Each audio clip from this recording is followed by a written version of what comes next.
Okay, this is Bassmaster Fishing 2022, Lake Ray Roberts, episode, I believe it's 28 or 29. It'll be in the title of this video.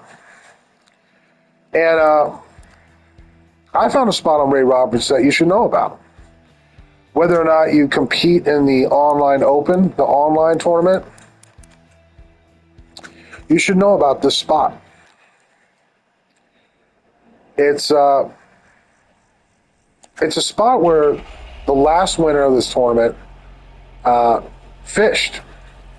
George Lassiter, a trouble man. He's always at the top of the leaderboard, but I talked to him, and he said he really struggled on this lake. And so I told him about this spot, and he beat me on my own spot. So you're right, and it's all the way at the end of the map. You can watch my map if you want to see exactly where this is. It's just the very last point on the northeastern edge of this map, and I'll show you exactly where it is. But Trouble Man, he said he wasn't really enjoying this tournament too much, so I told him about this spot, and he won the tournament. He beat me and everyone else fishing on this spot. And there's kind of 2 or 3 areas to pitch your lure, and you can get giant, super heavyweight, largemouth monsters. So I'm going to do an hour-long show, just basically demonstrating this spot, the power of this spot. Guys, I checked the whole entire lake before I found this spot. I checked the whole thing before I checked back here. And I mean, I beat every bank. I checked every shallow. All right, so this is it. The very last point.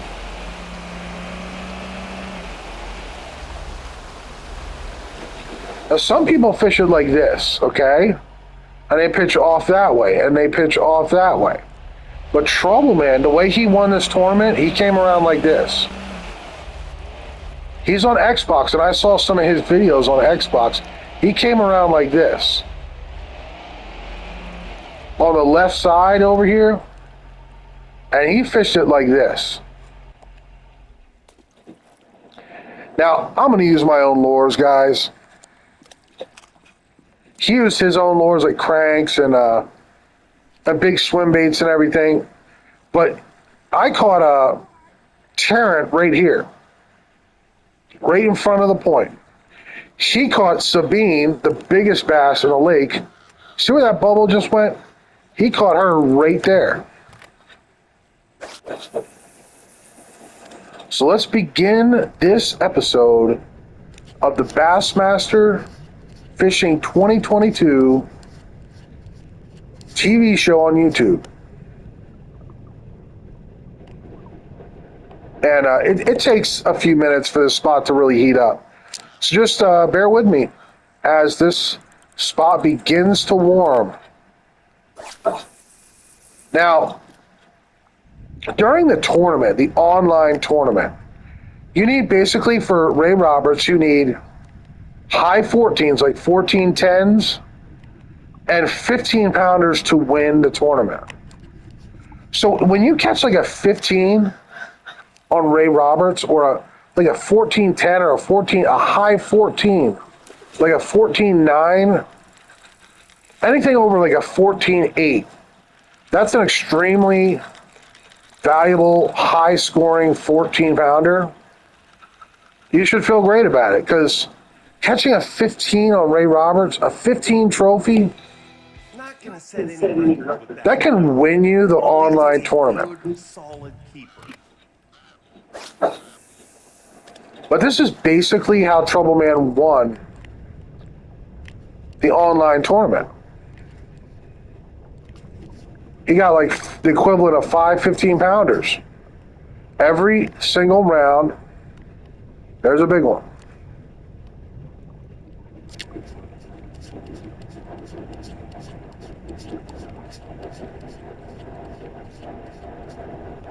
Oh, he didn't go for it. Almost got him. He kind of swam at it, but he didn't bite it.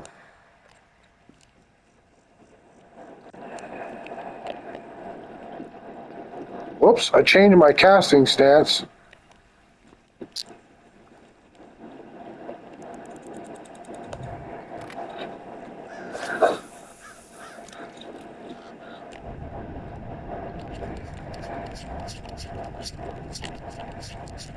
There can be huge 15s. Oh boy. There can be legendary largemouth in here. And there is from time to time. And in the course of an hour from 7 a.m. to 1500, the hours of the online tournament, you will catch legendary largemouth bass. You'll catch 14s and 15s in here.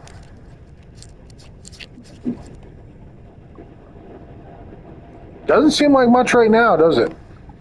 This spot comes alive.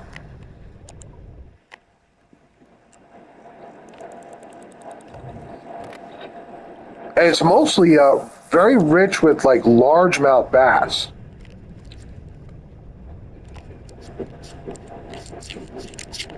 I've had people tell me, oh yeah, it's a good spot, but there's not a whole lot of fish.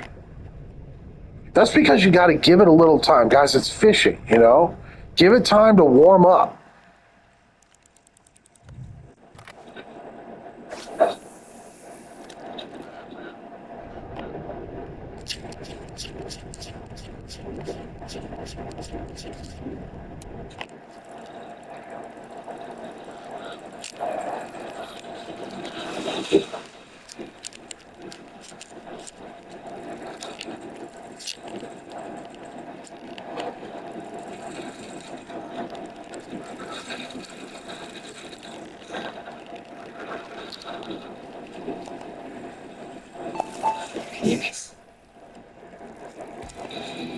Not going to set any records with that one, but it's a solid keeper.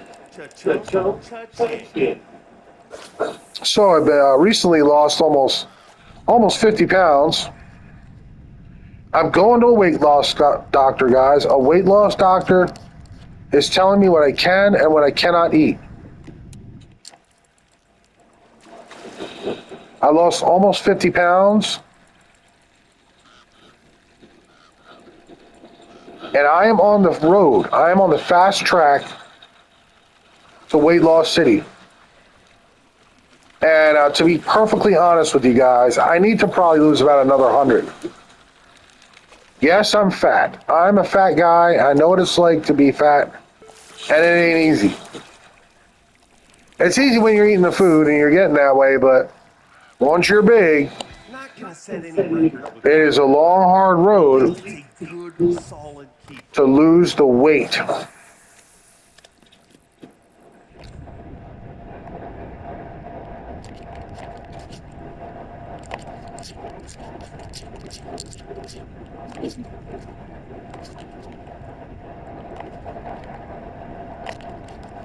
I've been working hard on it. I've been eating mostly keto bread. And every time those cravings come, I've been breaking out the keto bread and eating like keto toast.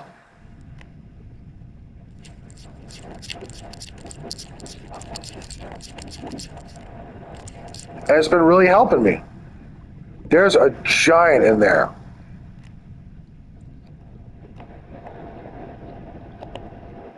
I didn't pitch right on top of him, though. Let's see if I can get a little closer to him.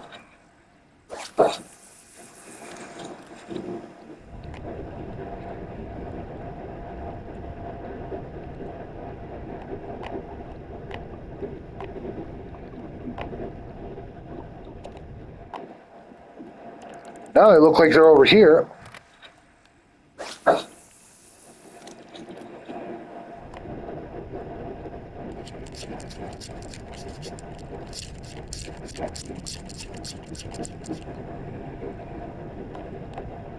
There's a big one.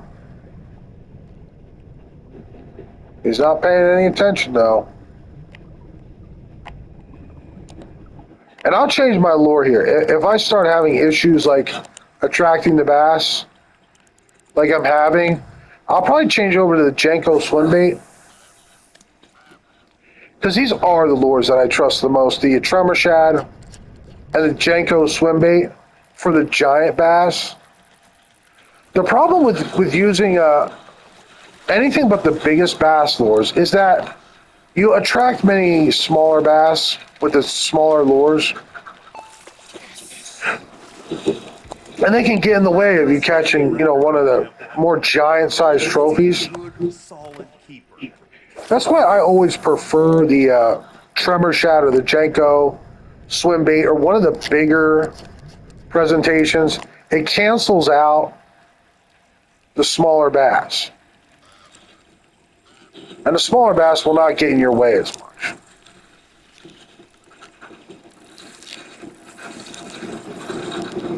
With the bigger lures. But if you want to know one of the best spots for bass on Ray Roberts, this is it. It is the Shangri-La. It is probably the most effective spot What do you got? to fish the tournament. At least the last guy, he got first place here. I put him on this spot, and he fished it more effectively than I did. And he beat me on this spot. And there's just, from time to time, there's just super heavyweight cruisers in here. 14s, 15s, the kind of bass you need to win the tournament. And I did not find that I had to move at all. There's just so many of them on this spot that you can get all the fish you need right here. All 5 of your bass you can pull out of this spot.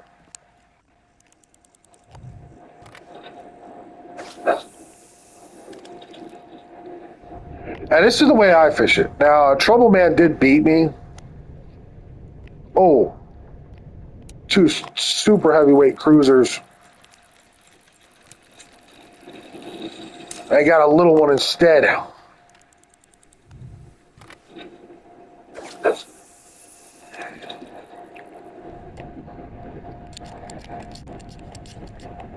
Oh my gosh. Oh my goodness. Are you kidding me?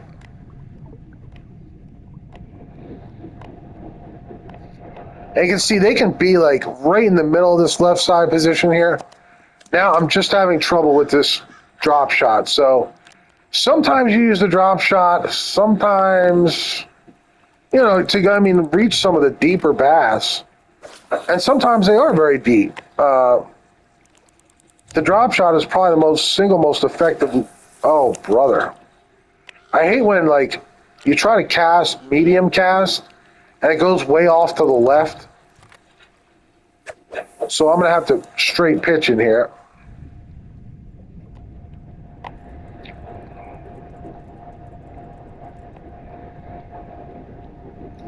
Let's see if I can get one of those giant super heavyweights.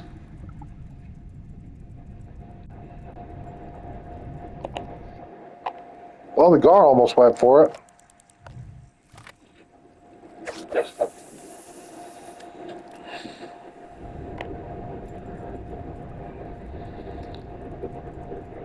Let's see if I can snag a legendary largemouth bass or a super trophy like a 14 or a 15 and pull it out of this spot. Guys, this is my single favorite spot on all of Ray Roberts to fish. I've nearly won the tournament, and I know the guy that did win the tournament here. I'm friends with him on Xbox, even though I make all my videos with my PlayStation. That's another interesting subject, I guess. It's only because of PlayStation that my channel even exists. I don't have any fancy video making or editing equipment or anything. I don't have a professional microphone. I just use the mic that's on my DualSense PS5 controller. So I'm just basically playing my PlayStation 5 right now, talking into my controller, and recording it all on my PlayStation 5.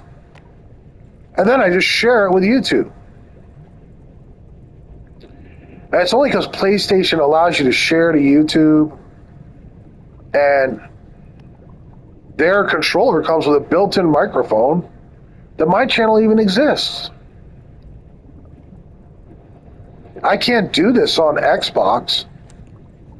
Like, make long videos like this and then share them with my voice and commentary and share them to YouTube. I can't even do this on Xbox.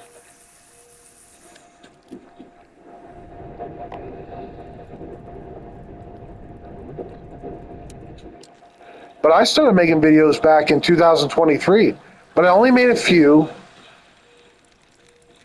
But one of them got like over 1,000 views. So I thought, maybe it might be a good idea for me to keep on trying to learn more and more about the game, and just putting a lot of hours in and trying to get really good. Like, try to become one of the best in the world at playing this game. And I took it very, very seriously. And I put in almost 2,000 hours now of just looking around the different lakes for the best spots to win the tournament, the monthly tournament.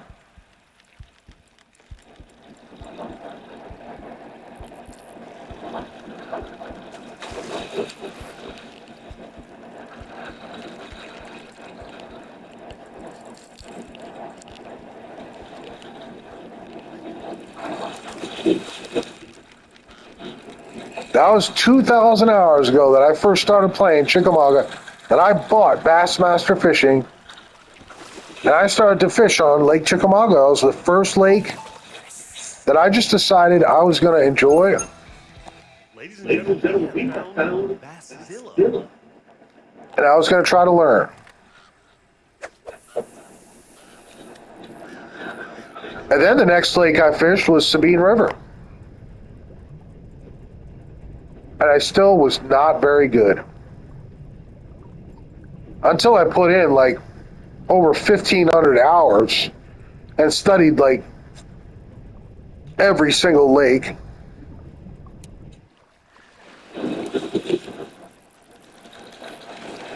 Now I'm winning tournaments. I'm the best in the world on some lakes like Hartwell and Seminole.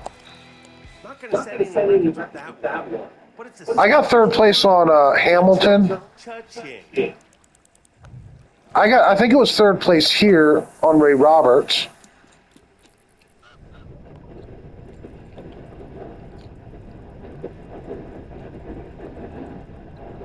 But right now, at this time, at this point in Bassmaster Fishing 2022 history, as the game is about, I think it's about 5 years old at this point. Right now, I'm among the best players in the world on just about any given lake. So you can take, my advice and, my spots, and you can really take them seriously. Like, as someone who has fished this game for around 2,000 hours, and I mean, most of that time, I was really studying the game. I was looking around a lot.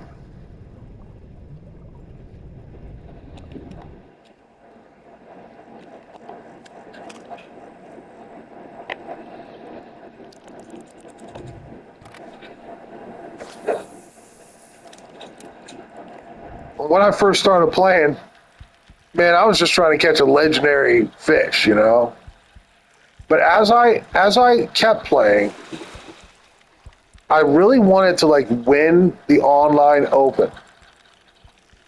I really ultimately wanted to be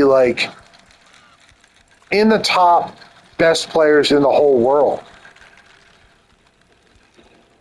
And I got really, really serious. I wanted to make that dream a reality. And there was a few YouTubers kind of lighting the way. There was Professor Smooth and Big Timer Jay. and they had some good videos on hotspots, but there wasn't much, guys. You have caught an absolute typo. There was not at that time. There was not much on YouTube.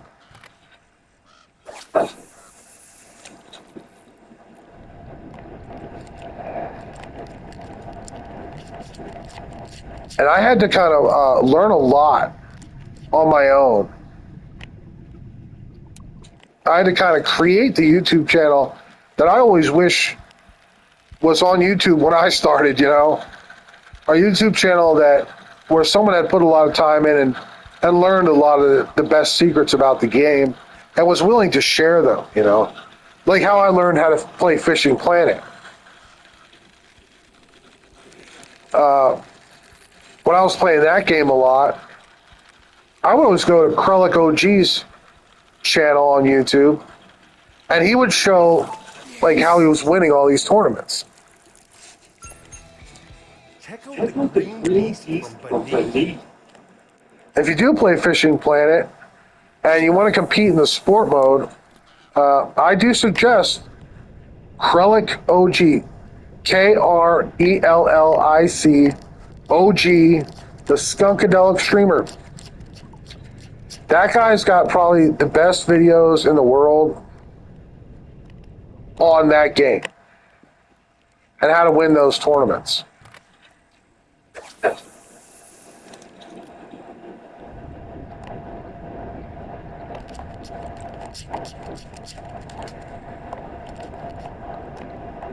So right now on YouTube, there's kind of a subject that a lot of guys are doing videos about, and that is, are we getting priced out of gaming? You know, are our consoles going to be too expensive to buy? Is gaming going to like turn into like this luxury that most people can't even afford?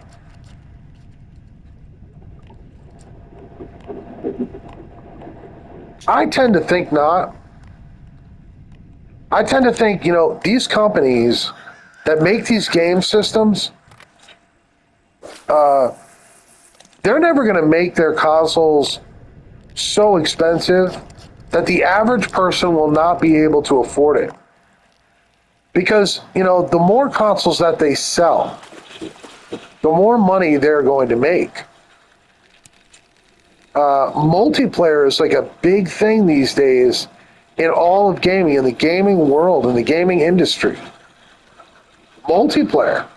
And the only way to make sure that there's a zillion people playing on your console in multiplayer is to make sure that your console is cheap enough to be able to afford for the average bear. The guy that doesn't make a ton of money, but who still wants to play and compete in multiplayer games on the internet, online. So I honestly don't think we have to worry too much about, you know, consoles getting like so expensive that we just can't afford them ever. Because really Sony and Microsoft and Nintendo, they really know they can't really get away with that. They have to sell a zillion of these things, as many as possible. And they have to make sure that they do that. And the only way to make sure is to sell them cheap. Sell consoles as cheaply as possible. As cheaply as they can get away with. And then they can make most of their money by people buying downloaded games, purchasing subscriptions, purchasing digital games, and things of that nature. What, you know, but you wouldn't want to like overprice your console. What, you know, and price out like a big part of your customer base. People that are counting on you to like sell a pretty affordable console. I don't see why Sony would ever do that or Nintendo would ever do that. Somebody cut it out.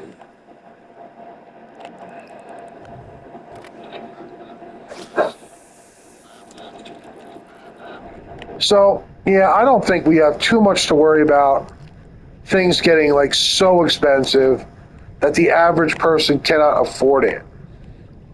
It's really popular for people to like hue and cry about it, like, oh, things are so expensive these days, and Sony's so expensive, they're too expensive. Nintendo and Xbox are too expensive, and all their games are too expensive, and everything's too expensive. But I mean, guys, really, it's not. I mean, it's just popular on YouTube for people to like pretend like it is. Not gonna set any records with that one. It's just At popular to least it's a complain. good, solid keeper. Everybody wants something cheap, and everybody hates something expensive when it's expensive. But it doesn't mean it's wrong. It doesn't mean it's bad. It doesn't mean gaming is getting worse or anything. It just means that the games are honestly, they're getting better. The consoles are getting better. The hardware is getting better. Everything's improving in the gaming world. In my opinion, it's gotten so good that these companies now they have this big challenge of selling us something cheap, because now there's SSD solid state drives and Wi-Fi chips, and I mean, modern consoles are they're like computers these days. I mean, they've always been computers, but I mean, like, they're modern computers. And that's how expensive all the parts are. All the parts are expensive. Is this a legendary largemouth bass?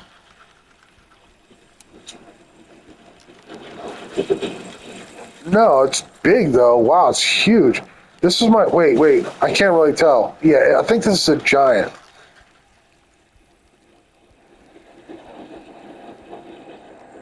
No.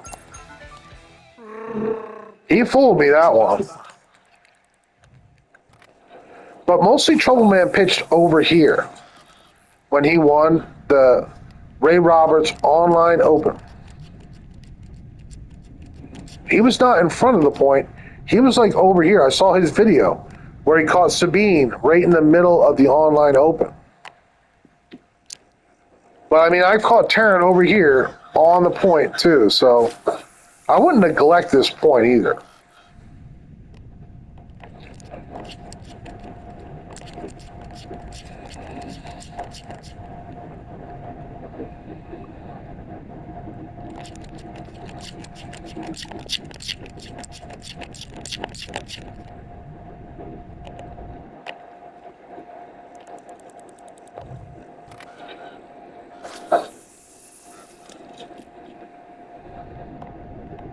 So what do you guys think? Is gaming getting too expensive? Are we getting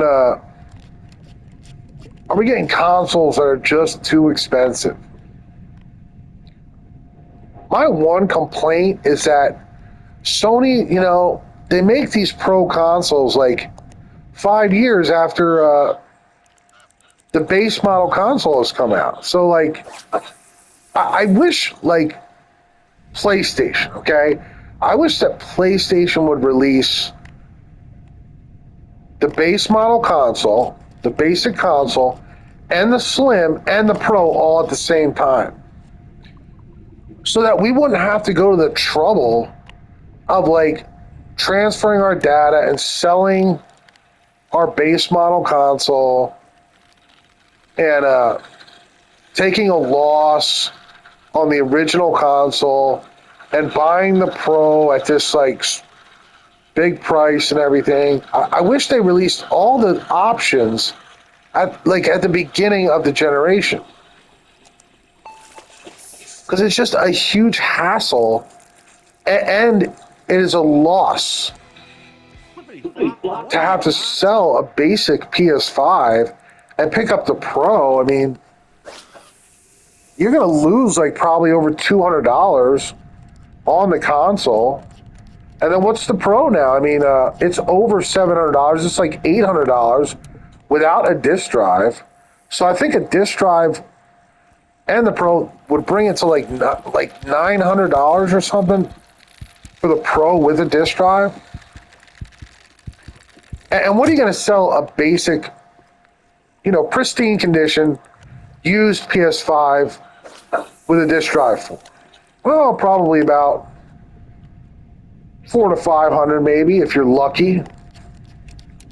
And that could even take time, like a bit of time before anyone's even interested.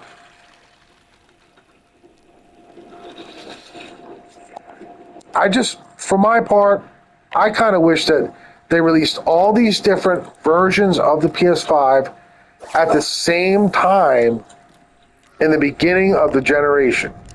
So we can decide what we want without having to worry about the hassle of selling and taking a loss.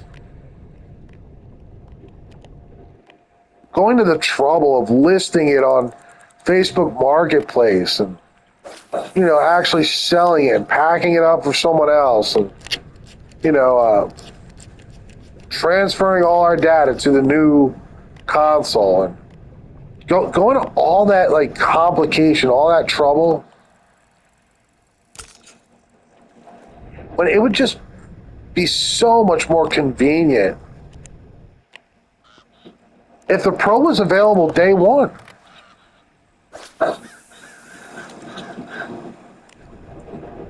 And I understand like why they sell the base model for a couple years before the Slim comes out. Then they sell that for a couple years. And then at the end, they come out with the Pro. And they sell that for a few years before the next generation hardware is released. And they do it because, they have to sell as many consoles and get them out there to as many people as possible. And the cheapest is always what most people buy. You're going to have a few competitors trembling with that too. These consoles are not just for the wealthy few. Sony and Xbox and Nintendo have always been targeting the average family man, with kids, and the guy with the average paycheck. They've always wanted to make their game systems affordable and cheap for as many people as possible. I still don't fully understand why we can't have all, like Xbox. Xbox does everything from the beginning of the generation. The Series S is available. The Series X is available. And I think even the limited edition was available day one. There was no 2 years before the X was available and another 2 years before the limited edition was available. They were all available immediately at the beginning of the generation. And that is the way I wish PlayStation would do it. But I guess they just need time to develop this Pro, I guess. And I'm not really sure why they do it like they do it. Exactly sure.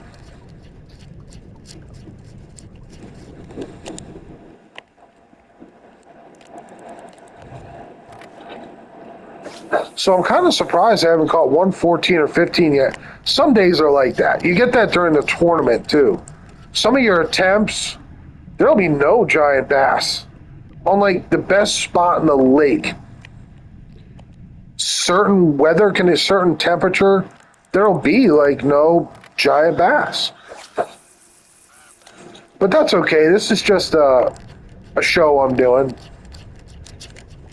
where I use Bassmaster as kind of like a platform to talk to people about the game and about some other things and developments in the world of gaming. And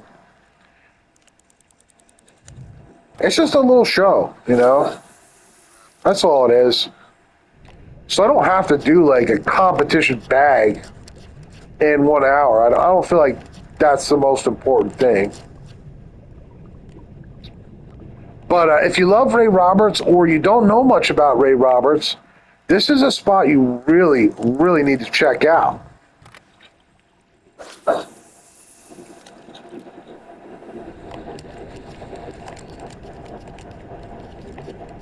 A guy recently won the online open here.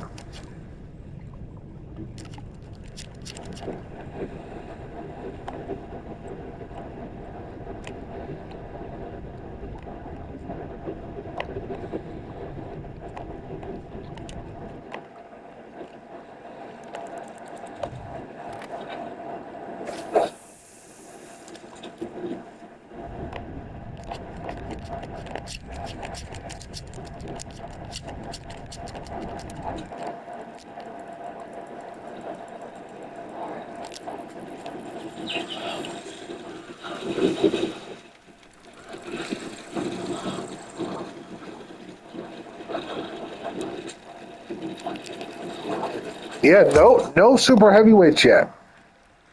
No 14s or 15s yet.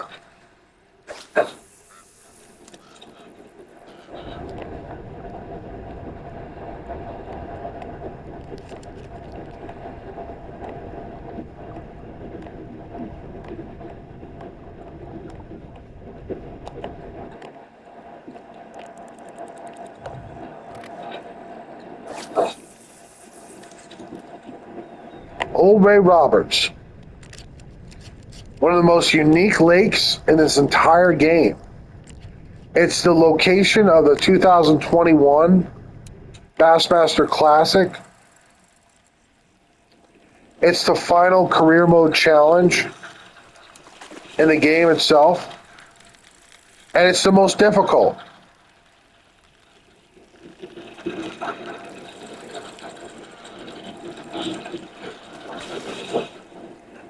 And if you have trouble beating the Classic, I do have videos on that on YouTube.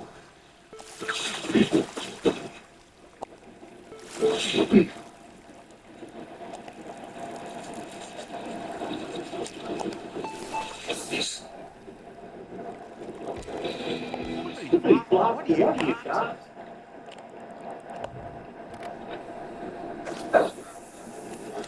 See if maybe I can snag a legendary largemouth bass.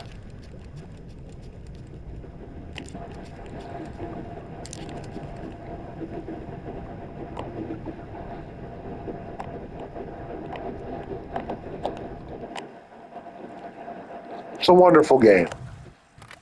Bassmaster fishing is just a pure experience. It looks incredible. It has unbelievable scenery, a virtual environment. It's a beautiful, stunning visual experience. I've always thought so ever since I first booted up my copy of Bassmaster Fishing.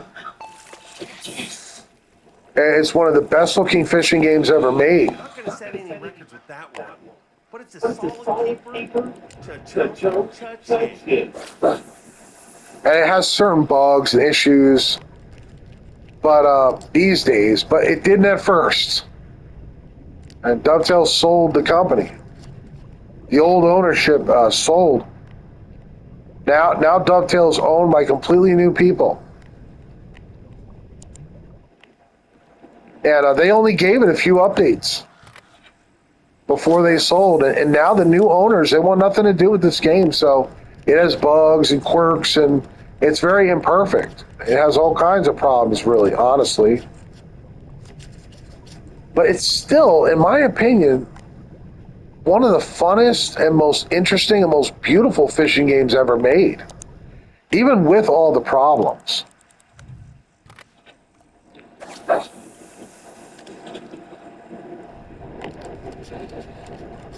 And some of us, I mean, we play it religiously. Every single month, we prepare for the online tournament, the online open. And we're always looking forward to next month and to what the new tournament's going to be. And we're always practicing and like jealously trying to get first place in that tournament. Become a champion on a new lake, perhaps, that we've never won at before. I know I myself have put in many hours learning the game.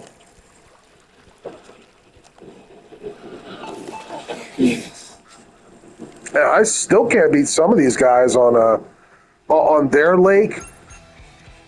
Big fish, and Yeah, no whammy. it's just one of these days, guys, where honestly it's going to be like 13s, 10s, and 13s, you know? And that's very typical in Bassmaster. And then other days, those same fish will all be like 14s and 15s. Me and my buddy Big E fish a lot together, and we found that it can have a lot to do with the temperature. And you can see the temperature on the upper left-hand corner of the screen. It tells you what degrees the day is. Today is a 70-degree day, relatively warm. And we found that the bass can be bigger on like warmer, hotter weather, and they can be smaller and fewer and farther between in the cooler weather. At least that's what it seems like. But it's certainly true that all days are not created equal in Bassmaster fishing. Some days are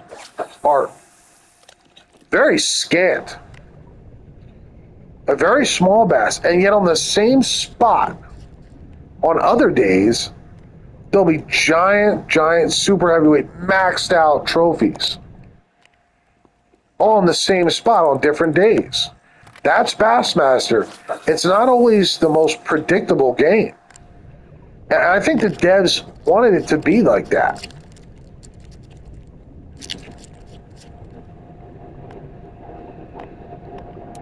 Oh, there's a big one. This would be my first giant. But don't be fooled by this particular video this day. This spot can yield 5 15s, guys, on another day.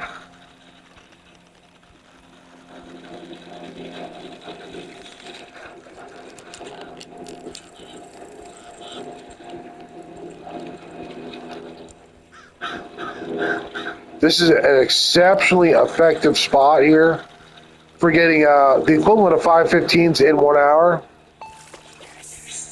and for legendary largemouth bass. Yeah, see, this is the biggest fish I've caught, and it's only a 14-1. Guys, it's really the weather. It's the weather and the temperature. And this is just not a very big fish kind of day in Bassmaster.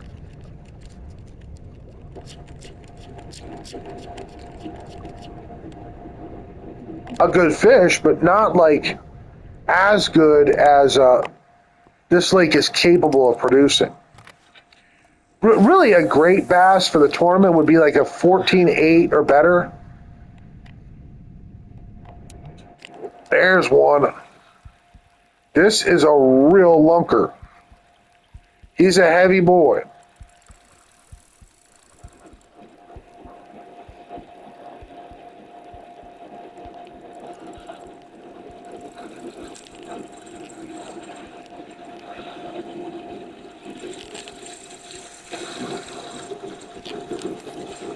He is a heavy gorilla. Guys, this is probably a 15 here.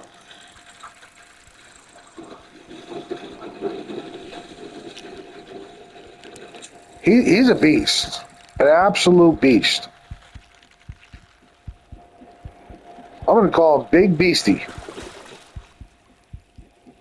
Unless he's like 10. No, yeah, he's small. You have caught an And I should have known that was coming. He just looked big because the camera was really close to him when he came in. But I should have known that would be the case. Like, because sometimes on some other days, this spot will be full of 15s.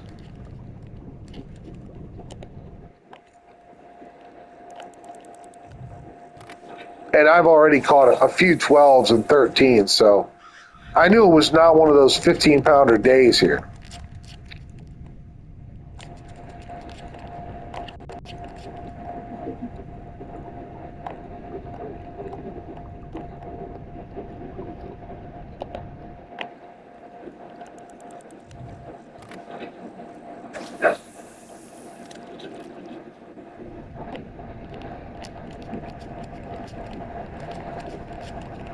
But you see the vertical fish in the water there. The only reason it's like that is because Dovetail sold the company and they were not able to finish updating the game. It's not because this is a bad fishing game, guys. It's just because, it didn't get all the updates that it needed before the creators of the game sold the company. And for some reason, they didn't come up with a contract that said the new owners had to finish updating this game. And I think they should have. They should have said, okay, well, we've just released a new game, and you, the new owners, have to allow the devs to continue to update it as part of a contractual agreement. That would have fixed most of the problems, if not all the problems. The vertical fish, the scoreboard in the tournament being wrong often, the way that public venue and Royale run like trash these days. None of those problems would exist.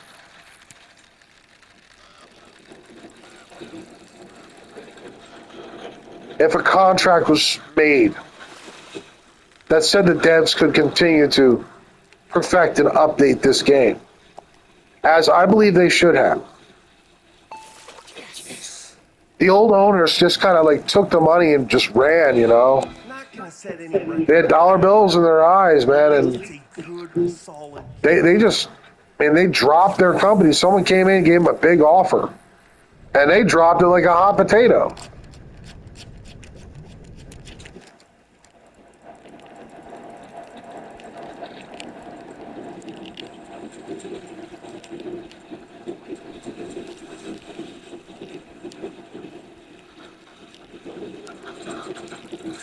But I got a lot of respect for the old owners of Dovetail, and I really enjoy their game quite thoroughly. I love it. There was a time where I was playing this game every single day, and sometimes I still do.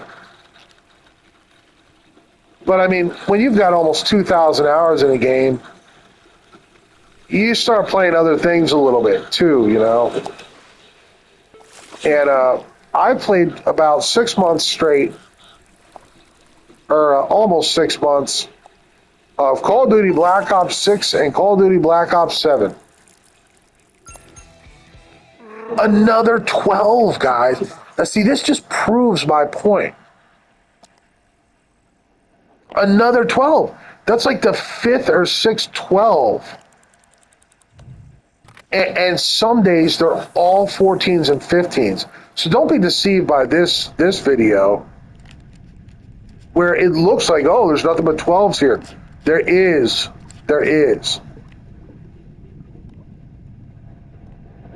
On certain other days, they'll all be like 14s and 15s and a legendary largemouth bass.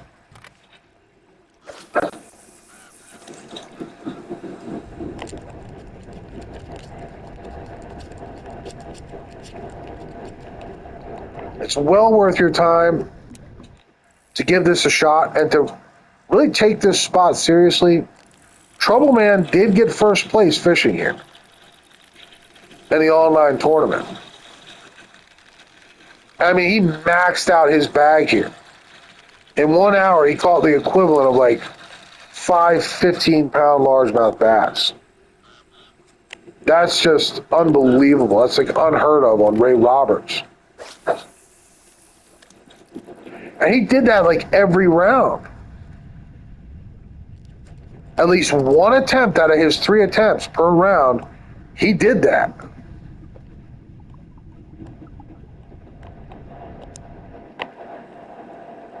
I think most people on Ray Roberts, they're probably fishing in Big Timer Jay's Canal. It's like a little inlet area, and you can do very well there. I'm not saying that this spot is much better or anything. I'm saying this spot is at least as productive.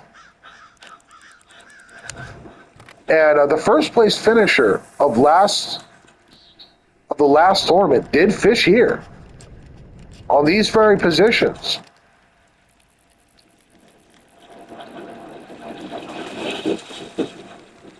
So if you want a Ray Roberts legendary largemouth bass, I mean, this is a great bet, guys. This spot is a great bet. You use your lures and your style and your favorite lures. But you should check it out on Ray Roberts. It's a great spot. A lot of fun and a very peaceful, calm, well, usually place to fish and a beautiful place to fish on Ray Roberts.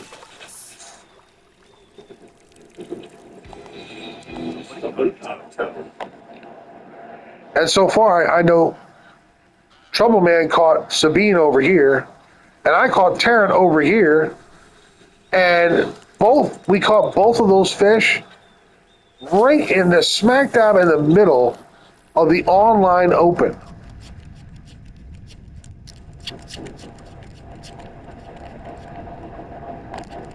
Sabine's a little bigger than Tarrant. I caught Tarrant, he caught Sabine.